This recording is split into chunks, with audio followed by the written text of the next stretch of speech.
Assalamualaikum warahmatullahi wabarakatuh. Salam sejahtera bagi kita semua. Puji syukur atas nikmat Tuhan yang limpahkan kepada kami sehingga kelompok kami dapat mempresentasikan hasil kerja kelompok kami. Bapak Alvin sebagai dosen pengampu mata kuliah bimbingan dan konseling inklusi kelas PKI 3B yang kami hormati beserta teman-teman kelas PKI 3B yang kami banggakan. Sebelumnya saya akan mengenalkan anggota kelompok kami. Yang pertama ada Saudari Fatihah Husna Azizah, yang kedua ada Saudari Yahroil Batul, yang ketiga ada saya sendiri Augusta Putra Wicaksono, yang keempat ada Saudari Faras Raisa Yalika, yang keenam ada Saudari Arum Natalia, yang keenam ada Saudara Ridwan Ramdhani, dan yang terakhir ada Muhammad Ilyas Zulfan Khairul Mustafa. Selama beberapa waktu ke depan, kelompok kami akan menjelaskan kepada teman-teman semua tentang hasil kerja kami yang berjudul Etika Sosial Terhadap Difabel Netra dan Sematik dalam Al-Quran. Di akhir presentasi ini nantinya teman-teman semua kami harapkan dapat memahami tentang etika terhadap difabel netra tersebut dan analisis sematik Al-Quran.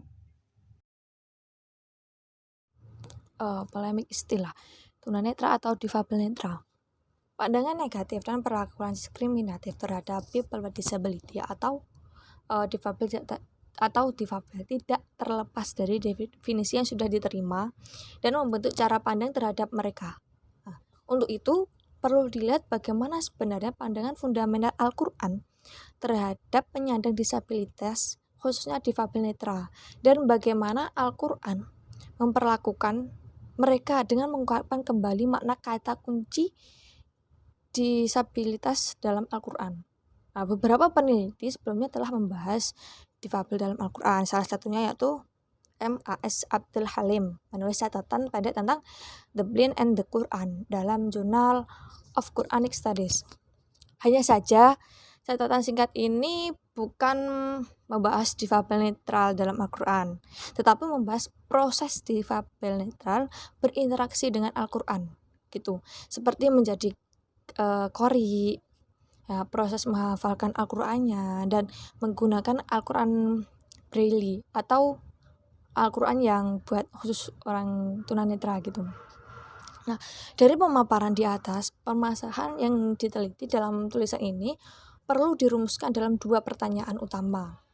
Tulisan ini berupaya bergerak kembali melihat makna dan medan semantik kata al-a'ma dalam Al-Quran. Adapun teori yang digunakan dalam semantik Al-Quran yang diperkenalkan oleh Toshihiko Izutsu, yaitu 1. Melacak basic meaning atau makna dasar. Yang kedua, relational meaning atau makna relasional. Yang ketiga, semantic field atau medan semantik.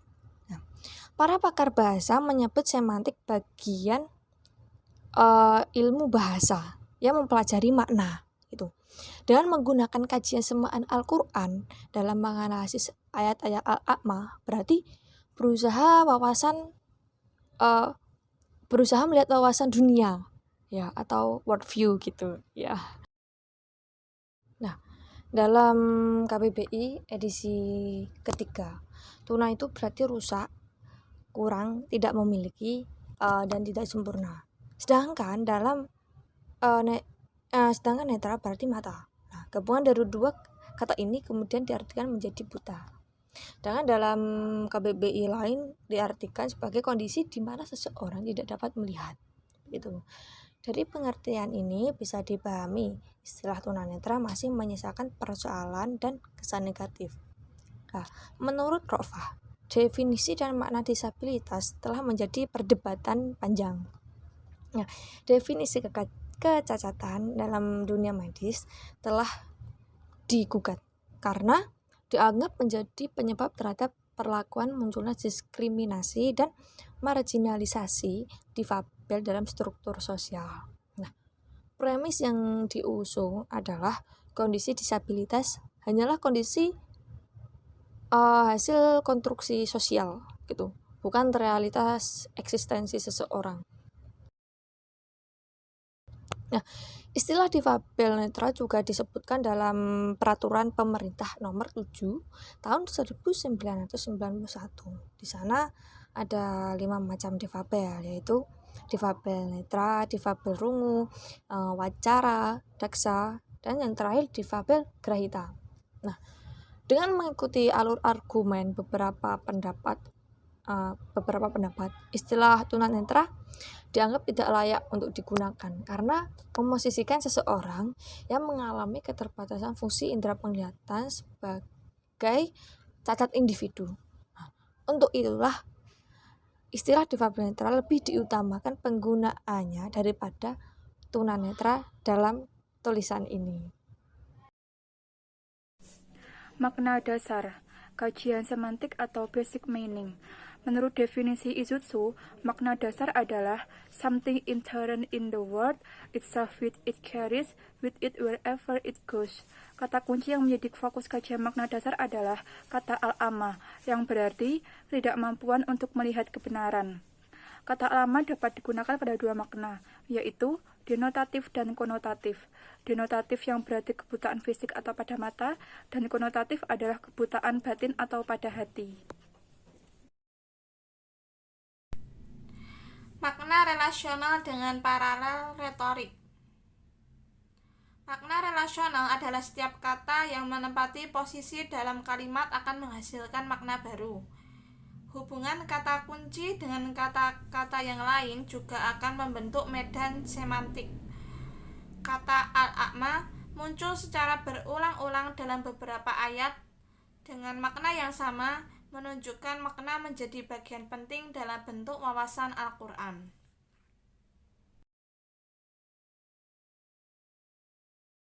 Paralel pertama yaitu ayat-ayat yang mengandung kata al-a'ma dengan makna tidak melihat secara fisik terdapat di surat Al-Fat ayat 17 dan Abbas ayat 2, yaitu tiada dosa atau orang-orang yang buta dan atas orang-orang yang pincang dan atas orang-orang yang sakit apabila tidak ikut berperang. Dan barang siapa yang taat kepada Allah dan Rasul-Nya, niscaya Allah akan memasukkannya ke dalam surga yang mengalir di bawahnya sungai-sungai. Dan barang siapa yang berpaling, niscaya akan diazabnya dengan azab yang pedih. Surat Al-Fat ayat 17. Dan karena telah datang seorang yang buta kepadanya. Surat Al-Baqarah ayat 2. Paralel yang kedua yaitu kumpulan ayat yang menunjuk pada makna konotatif yang terdapat di surat Al-An'am ayat 104, yaitu sesungguhnya telah datang dari Tuhanmu bukti-bukti yang terang. Maka barang siapa melihat kebenaran itu, maka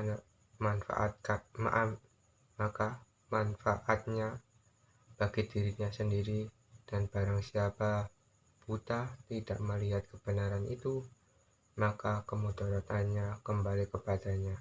Dan aku Muhammad sesekali bukanlah memeliharamu. Surat Al-An'am ayat 104. Dan surat yang kedua yaitu, dan mereka mengira bahwa tidak akan terjadi suatu bencana pun terhadap mereka dengan membunuh nabi-nabi itu. Maka karena itu mereka menjadi buta dan peka. Kemudian Allah menerima taubat mereka, kemudian kebanyakan dari mereka buta dan tuli lagi. Dan Allah Maha melihat apa yang mereka kerjakan. Surat Al-Maidah ayat 71. Dan perumpamaan orang-orang yang menyeru orang-orang kafir adalah seperti pengembala yang memanggil binatang yang tidak mendengar selain panggilan dan seruannya. Mereka tuli, bisu, dan buta, maka oleh sebab itu mereka tidak mengerti. Surat Al-Baqarah ayat 171. Paralel yang ketiga yaitu Al-A'ma yang berarti kegelapan di hari akhir. Terdapat di surat Al-Qasas ayat 66 yang artinya, maka gelaplah bagi mereka segala macam alasan pada hari itu. Karena itu mereka tidak saling tanya-menanya. Surat Al-Qasas ayat 66. Yang kedua di surat Al-Fussilat yang artinya, dan jikalau kami jadikan Al-Quran itu sebagai bacaan dalam bahasa selain Arab, tentulah mereka mengatakan, mengapa tidak dijelaskan ayat-ayatnya? Apakah patut Al-Quran dalam bahasa asing, sedangkan Rasul adalah orang Arab?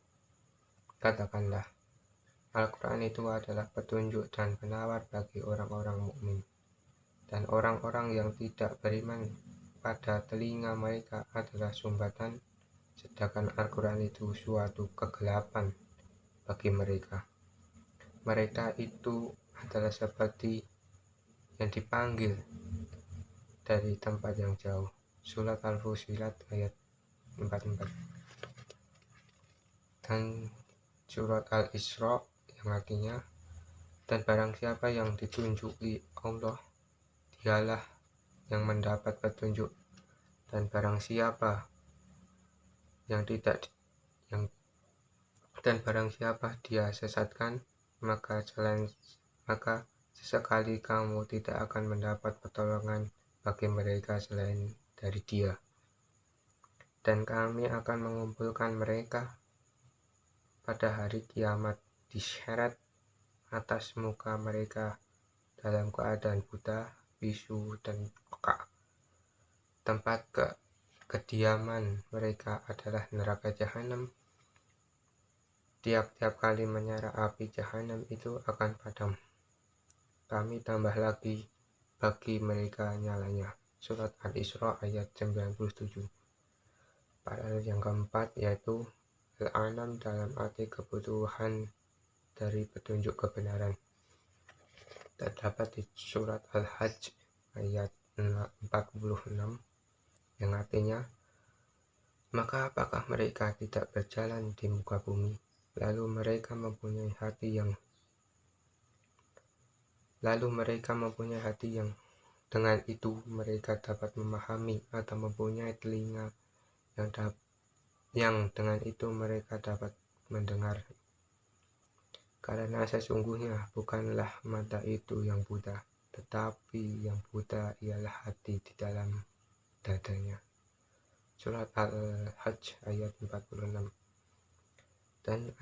Dan surat Al-Fussilat ayat 17 yang artinya, dan adapun kaum Syamud, maka mereka telah kami beri petunjuk, tetapi mereka lebih menyukai buta atau kesesatan daripada petunjuk. Maka mereka disambar petir azab yang menghinakan disebabkan oleh yang telah mereka kerjakan. Surat Fussilat ayat 17. Dan surat Al-Yunus ayat 43 yang artinya, dan di antara mereka ada orang yang melihat kepadamu, apakah dapat kamu memberikan petunjuk kepada orang-orang yang buta, walaupun mereka tidak dapat memperhatikannya. Surat Al-Yunus ayat 43. Paralel yang kelima adalah ancaman bagi yang buta hati. Terdapat di surat Al-Muhammad ayat 23 yang artinya, mereka itulah orang-orang yang dilaknat oleh Allah Subhanahu wa Ta'ala dan ditulikan telinga mereka dan dibutakan penglihatan mereka. Surat Muhammad ayat 23. Dan surat Al-A'raf ayat 64 yang artinya, maka mereka mendustakan Nuh, kemudian kami selamatkan dia dan orang-orang bersamanya dalam bahtera, dan kami tenggelamkan orang-orang yang mendustakan ayat-ayat kami. Sesungguhnya mereka adalah kaum yang buta mata hatinya. Surat An-A'raf ayat 64. Paralel yang keenam yaitu apresiasi Al-Quran terhadap orang buta secara fisik. Terdapat di surat Nuh ayat 61,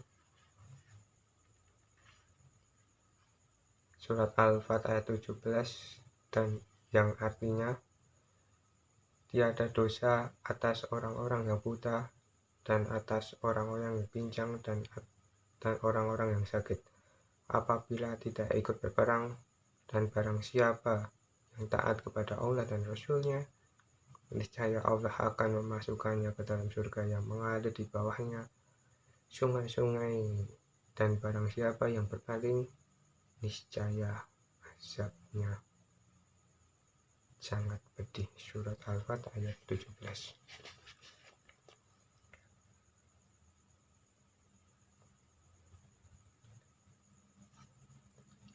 Paralel yang ketujuh yaitu perbandingan orang Al-Anam, Al-A'ma, dan Al-Bashir dalam makna konotatif.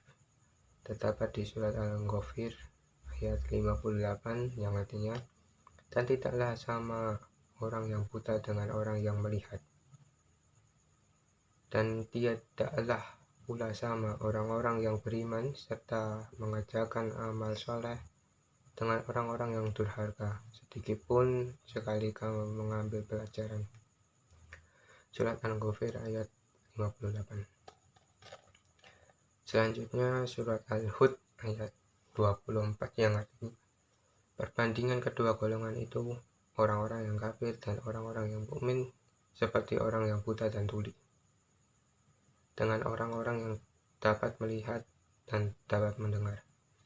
Adakah kedua golongan itu sama keadaan dan sifatnya? Maka tidaklah kamu mengambil pelajaran daripada perbandingan itu.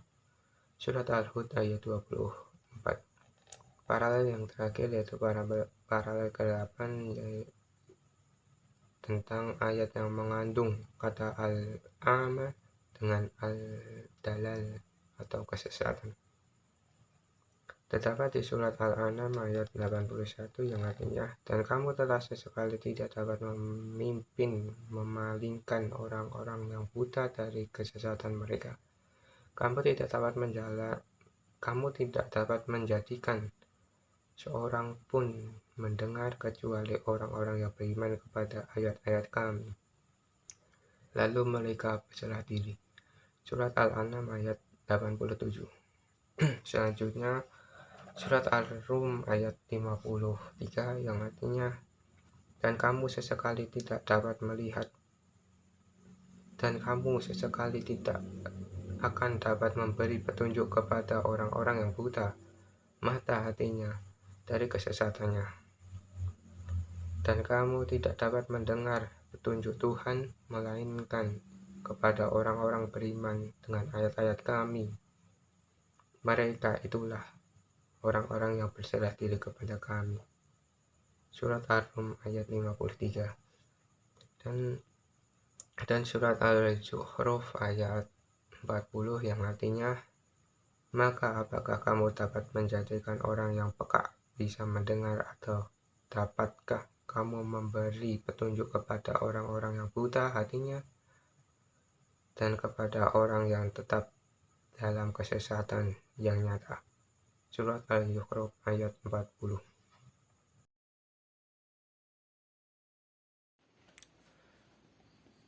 Medan semantik.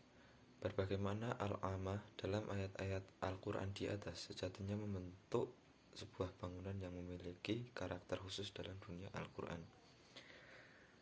Pergeseran dan tahapan yang dilalui dalam berbagai ayat membentuk pandangan khusus tentang al-amah dalam Al-Quran. Pandangan khusus inilah yang dimaksud sebagai medan semantik. Ada beberapa kata atau frase kunci yang masuk dalam jaringan semantik kata al-a'ma. Penentuan kata ini berdasarkan pada ayat-ayat yang memuat kata al-a'ma dengan berbagai derivasinya. bertemu beberapa kata kunci dalam berbagai ayat. Hubungan al-a'ma dengan kata-kata kunci ini menjadi sebuah sistem yang paling menguatkan maknanya. Berikut beberapa kunci yang membentuk medan semantik kata al-a'ma dalam wawasan Al-Quran.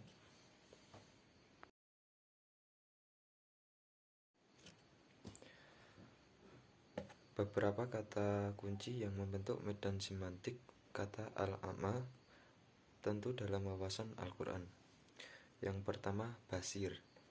Kata al-a'ma sering disandingkan dengan kata al-basir.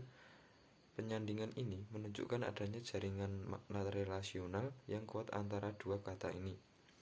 Menurut Ibnu al-Arabi, sebagaimana yang dikutip oleh Ibnu Mansur, dalam tradisi Arab, kata ini bisa digunakan untuk menunjuk kepada kondisi seseorang yang keluar dari kekafiran menuju keimanan seperti dalam ungkapan absara ar-rajulu. Yang kedua, al-agmah. Walaupun kata al-a'ma dan al-agmah tidak pernah bersanding atau disebutkan secara bersamaan dalam satu ayat, kedua kata ini memiliki kaitan sinonim yang penting untuk menjelaskan makna al-a'ma. Kata al-agmah atau al-gamah dalam lisan al-Arab berarti kebutaan yang dialami sejak lahir, atau al-a'ma allazi yuladu bih al-insanu. Yang ketiga, dalal. Secara bahasa, dalal memiliki arti musnah atau tersesat. Kata dalal tidak berhubungan secara langsung dengan kondisi kebutaan fisik, tetapi ketika Al-Quran menggunakan kata al-a'ma dalam pengertian konotatif, maka di situ dalal muncul beberapa kali. Kajian fawaid menunjukkan bahwa makna dalal sendiri mengalami perkembangan makna. Dalal pada periode Mekah menunjuk pada aspek kesalahan bersifat manusiawi, bimbang, sirna, dan hilang. Di periode Madinah, maknanya menjadi signifikan, yakni sesat karena batinnya keras, tidak menerima kebenaran, mencela ayat-ayat, mendustai Allah dan Rasulnya, menyekutukan Allah, menghalang-halangi orang yang mau masuk Islam, termasuk cinta dunia dan rela menukarnya dengan agama, tidak mengerjakan perintah Allah dan menjadi penentangnya. Karena itu, orang dengan kondisi dalal yang disebutkan di atas tak mampu menerima hidayah karena ditutup hatinya. Yang keempat, huda. Kata huda merupakan antonim dari kata dalal. Munculnya kata ini dalam medan semantik al-a'ma adalah penegasan bahwa yang dimaksud al-a'ma adalah mereka yang tidak mendapat petunjuk. Yang kelima, kafaru. Frasa kafaru atau verba dan subjeknya memiliki hubungan relasional dengan kata al-a'ma. Al-Quran menggunakan perumpamaan mereka yang buta hati untuk merujuk kepada kafaru. Al-Quran mempertegas bahwa kebutaan di mana Al-Quran berpolemik dengannya adalah kebutaan yang disebabkan kafaru. Yang keenam, amanu. Sama halnya dengan kata huda yang dipertentangkan dengan dalal amanu, dipertentangkan dengan kafaru sebagai bentuk perbandingan orang buta hatinya dengan orang yang mendapat petunjuk. 7. Qulub. Kebutaan hati dalam Al-Quran lebih sering disebutkan daripada kekuatan mata secara fisik. Ini berarti makna majazi atau metafora lebih banyak digunakan pada konteks Al-Quran dibandingkan makna hakiki. Kata al-a'ma yang bersanding dalam satu ayat dengan qulub tentu tidak bisa dimenai dengan kebutaan fisik. Sekali lagi, Al-Quran sedang berusaha membangun argumen kesetaraan bahwa kebutaan fisik berbeda dengan kebutaan hati, dan kebutaan hati menjadi kondisi negatif yang harus dihindari. Baik, yang 8, sum. Arti sum adalah hilangnya indera pendengaran. Namun dalam Al-Quran, kata ini digunakan untuk menyifatkan orang yang tidak mendengarkan dan tidak menerima kebenaran, atau yushafu man la yashgha ila al-haq wa la yaqbalu. Kata al-a'ma muncul bersamaan dengan al-sum sebanyak 8 kali dalam Al-Quran. Hubungan kedua kata ini turut membentuk medan semantik al-a'ma. Kata sum lebih sering digunakan pada konteks makna konotatif. Hubungan keduanya menguatkan jaringan semantik al-alma dengan makna konotatif. Yang 9, bukn. Kata bukn berarti seseorang yang dilahirkan dalam keadaan bisu atau allazi yuladu akhrasa. Dalam tradisi Arab, derivasi dari kata bukn bisa juga digunakan untuk orang yang lemah perkataannya disebabkan lemah akalnya, seperti dalam ungkapan baka ma'an al-kalam.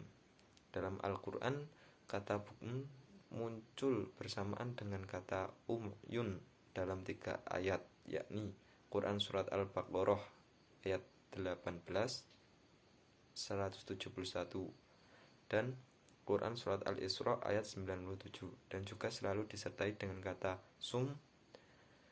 3 kata ini pada 3 ayat tersebut lebih mengajukan atau lebih menunjukkan makna konotatif bukan denotatif.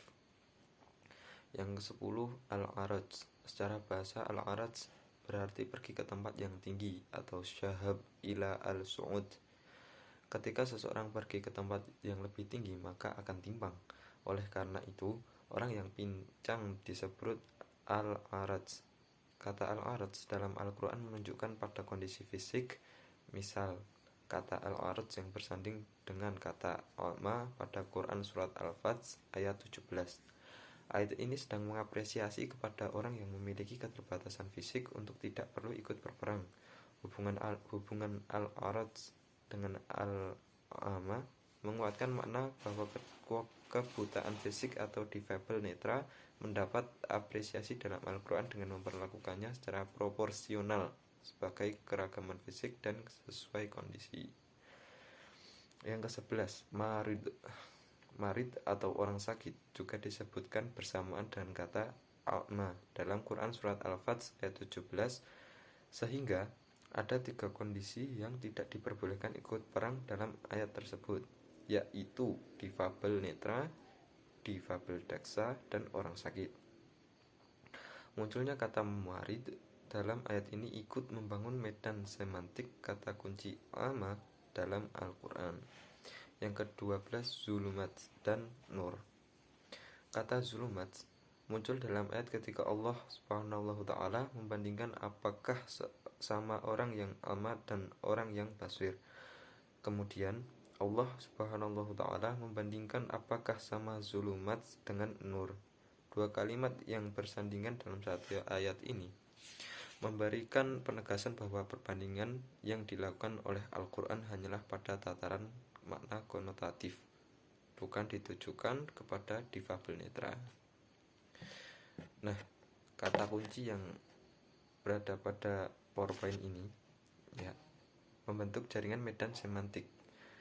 Kata al-ama pada gambar tersebut dapat dilihat hubungan kata al-ama dengan kata al-basir, dalal, huda, kafaru, amanu, qulub, zulumat, dan nur, membentuk jaringan makna konotatif negatif bagi kata al-ama. Adapun al-ama dengan kata akmah, marid, dan araj membentuk makna denotatif bagi kata al-ama. Munculnya kata kafaru, dalal, bukn, dan sum membantu Al-Quran membangun argumen kritik sikap para penentang kebenaran yang dihadapi oleh Nabi. Adapun kata qulub membentuk makna kebutaan hati yang lebih berbahaya dibanding kebutaan fisik.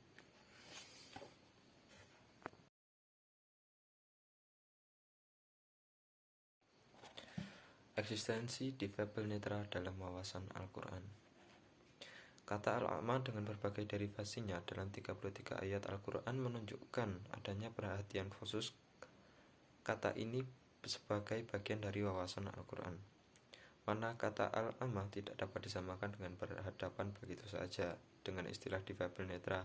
Bagaimanapun, kedua kata atau istilah ini memiliki implikasi makna yang berbeda. Jika dilihat dalam Al-Quran, penggunaan al-ama dengan makna metafora lebih banyak dibanding makna hakiki. Ini menunjukkan bahwa kebutaan fisik atau difabel netra bukanlah kondisi yang perlu dipermasalahkan. Al-Quran sendiri memandangnya sebagai sebuah kenormalan bahkan memberikan apresiasi kepada difabel netra sesuai dengan kapasitas kemampuannya. Kajian kata al-a'ma dalam Al-Quran menunjukkan bahwa konotasi negatif yang sering disematkan bagi kata al-a'ma terbantahkan. Al-Quran justru lebih cenderung melakukan penilaian negatif kepada orang yang buta secara batin, bukan buta secara fisik.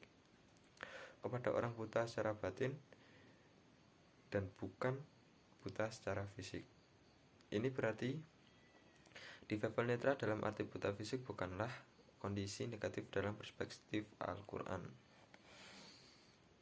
Polemik pun terjawab. Penggunaan kata al-a'ma sebagai analogi bukanlah pada makna denotatifnya, tetapi pada makna level konotatifnya. Hal ini bisa dilihat dari kata kunci al-basir pada ayat yang sama juga memiliki makna konotatif. Ini menjawab bahwa polemik Al-Quran terhadap orang buta tidak dimaksudkan sebagai kebutaan fisik, tetapi kepada kebutaan hati. Masyarakat Arab memang memandang orang buta sebagai sebuah kekurangan. Penggunaan buta dalam arti metafora dalam Al-Quran adalah bentuk kritik sosial pada waktu itu. Kondisi fisik menjadi acuan kemuliaan dalam pandangan mereka dan cenderung menganggap kehinaan bagi orang yang kondisi fisiknya berbeda dari umumnya. Al-Quran kemudian melakukan pembelaan dan memosisikan orang difabel netra pada posisi sederajat dengan orang lain, dan pada saat yang sama Al-Quran mengkritik kebiasaan orang Arab dengan menegaskan bahwa kebutaan batin adalah hal yang buruk di sisi Tuhan, bukan kebutaan fisik. Jadi sasaran utama kritik Al-Quran adalah mereka yang buta hati, tidak lebih mulia dari buta fisik. Karena takaran kemuliaan adalah sikap menerima kebenaran dari Tuhan, dan ukuran kehinaan adalah yang tertutup hatinya, bukan tertutup matanya. Penggunaannya kata al-a'ma dalam wawasan Al-Quran tidak hanya sekedar sebuah kata biasa, tetapi menjadi konsep penting dalam membangun sebuah kritik sosial pada saat itu. Medan semantik al-a'ma menjadi sebuah kritik terhadap diskriminasi terhadap difabel pada saat itu, dan hal ini tentu jika ditarik pada konteks sekarang juga menjadi kritik terhadap orang-orang yang melakukan diskriminasi terhadap orang difabel netra. Al-Quran sedang berjuang melakukan kritik transformasi dengan menggunakan diksi yang mampu menyentuh kesadaran audien dengan kalimat metafora, dan pada tempat lain ia dengan tegas memberikan apresiasi kepada difabel netra. Jika dilihat dalam kehidupan sehari-hari, difabel netra bukanlah kondisi hambatan untuk melakukan aktivitas kebaikan dan mencapai kesuksesan. Bahkan orang difabel netra mampu memberi kontribusi terhadap orang lain.